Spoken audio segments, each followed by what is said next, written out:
né? E aí, de onde vem, né, a legoterapia?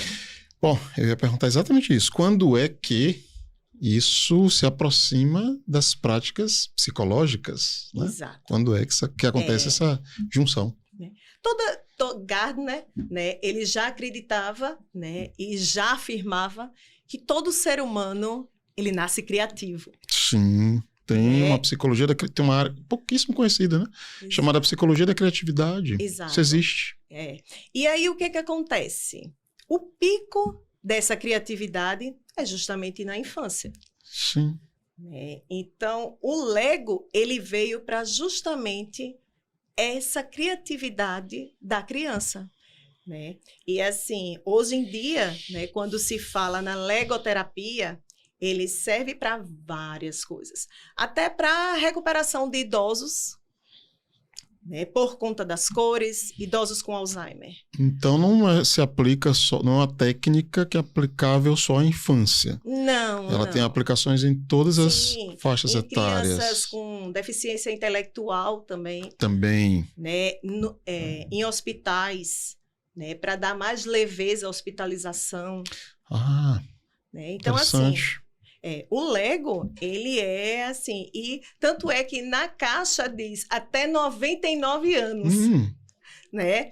Quem já viu a embalagem do Lego, ele tem lá até 99 anos, porque a criatividade da gente, ela nunca para, né? Então, essas pecinhas aqui fui eu que fiz. Certo, né? certo, Então, certo. Ele faz com que criatividade ela aflore, né? Então, assim, como é que a criatividade vai chegar no cérebro da criança? Vai para o córtex frontal, né? Então, ele recebe a informação da criatividade, né? E aí vai para os lobos temporais, que avalia se essa criatividade vai ser legal ou não. E aí ele chega a nossas emoções, né? Que é o sistema límbico. Sim. Né? Então, assim, é muito legal. Né? Tanto é que, hoje em dia, né, se a gente pudesse, né, e se a gente tivesse essa experiência, né, como pais, né, a gente pensaria 2 vezes antes de dar um celular. Né? Porque imagina que é uma criança sentando, brincando, interagindo, né, usando as cores, né, o lúdico para brincar, porque a partir daqui você cria fábulas, né, você cria histórias, né, e daí em diante a criatividade da criança ela não tem limite. Sim, sim. Né? Então, imagine o que é para uma criança. Né? E a partir do momento que ela está fazendo isso, tem a plasticidade cerebral. Né? Eu estou pensando no seguinte aqui, Regina, veja se faz sentido. Primeiro, eu estou lhe acompanhando e, assim, concordo totalmente, estou olhando aqui, fascinado, né? Concordo totalmente que a gente tem aqui um grande estímulo às funções cognitivas. Sim, né? Aqui está estimulando inteligência, aqui está estimulando raciocínio, aqui está estimulando capacidade de organização, de lógica, de foco, de interagir de atenção, com outras crianças. Perfeito, tudo isso. E veja se faz sentido e se isso, inclusive, já apareceu na tua clínica. Sim. Até condições neurodivergentes, como, por exemplo, o autismo, né? Sim. A criança autista, por exemplo, ela vai manusear essas peças de uma maneira bem diferente, né? Sim, Talvez sim. ela vai empilhar. Sim. O que já também serve, digamos, como uma espécie de um elemento para uma avaliação neuropsicológica. Sim, até porque... Para se chegar a um diagnóstico. Exato. Até porque quando a criança, né, ela tem um espectro, Sim. Né, ela também, a partir do Lego, ela pode interagir com outras crianças, ela pode quebrar um pouco da rigidez cognitiva, que já é um dos aspectos, né, do espectro. Então, assim, a partir disso, a criança, as cores, né, a coordenação motora fina, né? Então, assim, Sim. Né, de pegar, Sim. de olhar. Né? O elemento sensorial, Exato. que para as crianças autistas é importante. Exato. Né? Deixa eu lhe dar um exemplo, né, que eu acho muito legal. Por favor. Esses aqui são 6 bloquinhos, né? Com 8 pecinhas. 8 pecinhas apenas. 6 bloquinhos. Né? Esses bloquinhos aqui, eu trouxe até colorido para ficar mais fácil da gente observar. Então, com esses bloquinhos, com esses 6 bloquinhos de 8 peças cada um, né, você consegue fazer 9.000 combinações. Com essas quantas peças? São 6 peças. Sim. Né? Com 8, como é que você vai chamar isso aí? Com 8 pinos. Pinos, sim. Né? Então, assim, você pode fazer de 900 a 915 mil combinações. Uhum. Então, imagine o que é para uma criança. Né? Então, ele vai botar deitado, ele vai botar em pé. Então, imagine o que é isso daqui. Ele vai brincar. E aí, ele vai se divertir. Né? Porque ele vai botar como se fosse uma escada. Vamos lá, fez uma escada. Sim. Né? Vai fazer uma casa. Então, assim, e a Lego, né, ela vem já. Quando você compra um brinquedo, ela vem com um manual, mostrando várias, vamos dizer, essa caixa. Sim. Ela vem com um livro, né, que tem um QR Code, e você escaneando o QR Code, você entra no site. E nesse site tem vários modelos que você pode fazer. Né? Então, assim, você vê que ele faz com que a criatividade, né, ela flore. Sim. Né? Então, assim, você falou do espectro. Imagine o que é para uma criança que ela tem uma rigidez cognitiva em relação a interagir com outra criança sem estar do lado daquela criança.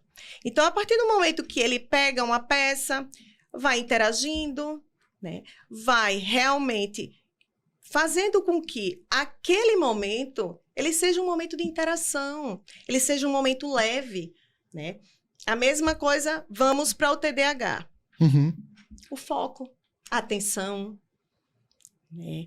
A questão de que cada bloquinho você pode botar na ordem, você passa a ter ordem, você passa a ter organização quando você faz. Então, tudo isso é trabalhado. Né? Sim. Então, assim, é bem interessante. E, assim, é uma área que, assim... Dá para explorar... Muito. Quase que infinitamente. Eu estou aqui pensando, a gente está concentrado aqui no mundo da infância, né? Você falou que dá para utilizar... Daria para dizer que a legoterapia, ela é uma técnica dentro do que a gente chama de ludoterapia, né? Que é a terapia que usa o lúdico. Exato. Né? Ela está dentro da ludoterapia. Sim. Você disse que isso se aplica a todas as faixas etárias. Você já atendeu, eu vou agora para a sua prática profissional, tá? Sim. Você já atendeu adultos ou idosos que você utilizou o Lego? Eu já... Fora da infância? Fora da infância, os pais. Porque é muito interessante. Como é isso? O meu consultório, ele é bem lúdico, né? Principalmente por ser criança e adolescente. Então, tem uma história que eu acho muito engraçada de uma mãe que, quando o pai trabalhava de terno, gravata, e aí a mãe ligou para mim. Regina, no teu consultório tem cadeira, não tem? Que eu ia dar uma devolutiva. E aí eu disse, tem cadeira sim, e tem uns puffs. Eu tenho 3 puffs no chão. Minha sala, eu faço questão de quem entre na parte lúdica dele, né? Então, quando entra no meu consultório, eu faço questão de que tire o sapato. Tem uma parte que, para quem tem um chulé, né? Mas a maioria entra mesmo sem sapato. E aí, o que acontece? Eu peço para eles tirarem. Né? E aí ela chegou e disse, tem uma parte, né, de cadeira? Eu disse, tem a parte de cadeira, tem a parte, né, do tatame que tem os puffs. Ela chegou e disse, não, porque meu marido vai sair do escritório e assim, para ele não sentar nos puffs, então se amassar. Tranquilo. E aí, quando o pai chegou, né, eu disse, pode, se não quiser tirar o sapato, ele disse, não, eu quero tirar o sapato, sim. Tirou.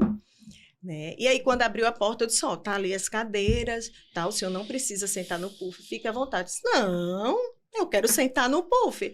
E quando eu vi, ele estava totalmente estirado no puff. Né? Então, assim, ele se sentiu leve, né? E aí, quando eu vi, daqui a pouco ele estava com Lego, montando. E aí ele falou uma coisa muito interessante. Ele disse, na minha época de infância, era muito caro. Sim, sim. E meus pais não tinham condições, né? Então, eu sempre quis brincar e dei para os meus filhos. Então, assim, é muito interessante e é muito legal, né, ver que ele também participou, né, do processo da Lego. Né? Então, assim, porque se ela começou em... Vamos lá, mas a parte plástica foi a partir de 1961. Sim, se disse né? isso. Então, ele participou. Então, isso é muito legal. Então, os adultos, eles também se permitem, né? Se permitem. Eu sou uma das que me permito totalmente. Você mesma? Eu mesma. Manipula aí com esses objetivos? Sim, como é isso? Você vê? Como é? Eu adoro, tá? Me dá mais atenção, me dá mais foco. Você falou que você também tem TDAH, né? Tenho. Mas é muito legal, né? Sim. As cores você observa. E assim, quando você olha uma pecinha tão simples dessa, né? Quando a gente olha, né, quando a gente não sabe a história, a gente não sabe o que uma pessoa só, né, como esse pai, né, foi resiliente ao ponto de fazer com que essa empresa ela fosse uma empresa familiar. Sim, isso mesmo.